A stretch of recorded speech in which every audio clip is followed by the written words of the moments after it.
ಅಂತ ನನ್ನ ಮನಸ್ಸಿನ ಸಮಾಜ ಹೆಂಗಿದೆ ಅಂತ ಹೇಳ್ತೀನಿ. ಆದ್ರೆ ನಿಮ್ಮ ಅನುಭವದ ವಿಚಾರಗಳು ನಿಮ್ಮ ಒಂದು ರೀತಿ ಸಲಹೆ ತಗೊಂಡು ನಾನು ಮುಂದುವರಿಬೇಕು ಅಂತ ನನಗೆ ಅನಿಸುತ್ತೆ. ನಮಗೆ ಮುಖ್ಯವಾಗಿ ಇವತ್ತಿನ ದಿನ ಹೋರಾಟ ನಾನು 14 ವರ್ಷದಿಂದ ಮಾಡಿದ್ದೀನಿ, ನೀವಲ್ಲ ಅದಕ್ಕಿಂತ ಜಾಸ್ತಿ ಇವತ್ತು 2 ವರ್ಷ 3 ವರ್ಷ ಮಾಡಿದ್ದೀರ.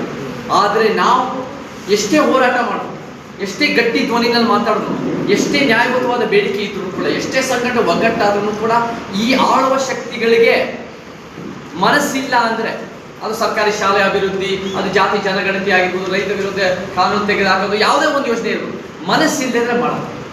ಬಟ್ ಯಾವಾಗ ಮಾಡ್ತಾರೆ ಅಂದ್ರೆ ಇಲ್ಲ ನಮಗೆ ಈ ಒಂದು ದೊಡ್ಡ ಶಕ್ತಿ ಬಂದ್ಬಿಟ್ಟು ನಮ್ಮಿಂದ ಓಟ್ಸ್ ಕಿತ್ಕೊಂತಾರೆ, ನಮ್ಗೆ ನಾಳೆ ದಿನ ಕುರ್ಚಿ ಸಿಗಲ್ಲ, ನಮಗೆ ಕೆಲಸ ಮಾಡದೇ ಇದ್ರೆ ನಮ್ಗೆ ನಿಜವಾಗ್ಲೂ ಜನ ಜೀವನ ಉತ್ತಮಗೊಳಿಸದೇ ಇದ್ರೆ ನಾಳೆ ದಿನ ಬೇರೆಯವ್ರು ಆಯ್ಕೆ ಮಾಡ್ತಾರೆ ಅಂತ ಭಯದಿಂದ ಕೆಲಸ ಮಾಡೋದು. ಸೊ ನಮಗೆ political power is the master key ಅಂತ ಬಾಬಾ ಸಾಹೇಬ್ ಹೇಳಿದ್ದಾರೆ. ಪೊಲಿಟಿಕಲ್ ಪವರ್ ಇವತ್ತಿನ ದಿನ ನಮಗೆ ಬೇಕಿದೆ ಈ ಸೈದ್ಧಾಂತಿಕ ರೀತಿಯಲ್ಲಿ ಒಂದು ಶಕ್ತಿ. ನಾವೇನು ಒಂದು ವ್ಯಕ್ತಿ ಕೇಂದ್ರಿತವಾಗಿ ಈ ವ್ಯಕ್ತಿಯನ್ನು ಬೆಳೆಸಬೇಕು ಅಂತ ಅಲ್ಲ, ನಮಗೆ ಯಾರು ಸಮಾಜಮುಖಿ ಸಮಾಜ ದೃಷ್ಟಿನಲ್ಲಿ ಕೆಲಸ ಮಾಡ್ತಾರೋ ಅವರನ್ನು ನಿಲ್ಲಿಸಿ ಅವರನ್ನು ಗೆಲ್ಸೋದು ನಮ್ಮ ಮುಖ್ಯ ಉದ್ದೇಶ. ಸೊ ಆ ನಿಟ್ಟಿನಲ್ಲಿ ಇದು ನನ್ನ ಆಲೋಚನೆ.